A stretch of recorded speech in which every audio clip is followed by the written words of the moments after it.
సిద్దిపేట జిల్లా దుబ్బాకలోని లచ్చపేట చౌరస్తాలోని చాకలి ఐలమ్మ జయంతి సందర్భంగా ఆమె విగ్రహానికి బీజేపీ పార్టీ రాష్ట్ర కార్యవర్గ సభ్యుడు అంబటి బాలేష్ గౌడ్, పార్టీ పట్టణ అధ్యక్షుడు శ్రీకాంత్ యాదవ్లు పూలమాలలు వేసి ఘనంగా నివాళులర్పించారు.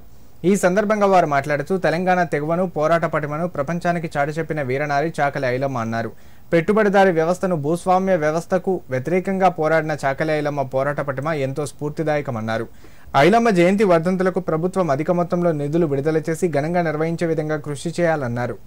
ప్రభుత్వం దిగివచ్చే వరకు రజక సోదరులు పోరాడాలని, వారికి తమ మద్దతు ఉంటుందని వారు పేర్కొన్నారు.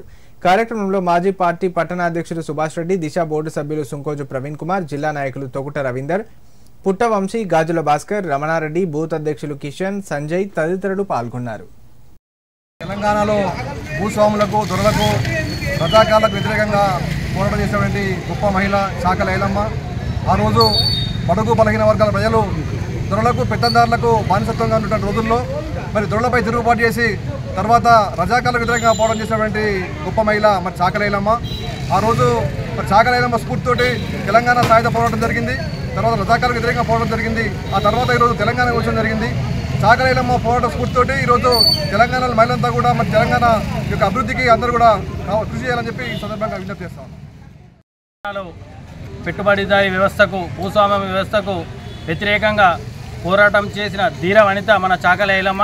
చాకలి ఐలమ్మ జయంతిని ఈరోజు దుబ్బాక మున్సిపాలిటీలో చాలా గొప్పగా బీజేపీ ఆధ్వర్యంలో గొప్పగా జరుపుకోవడం జరుగుతుంది.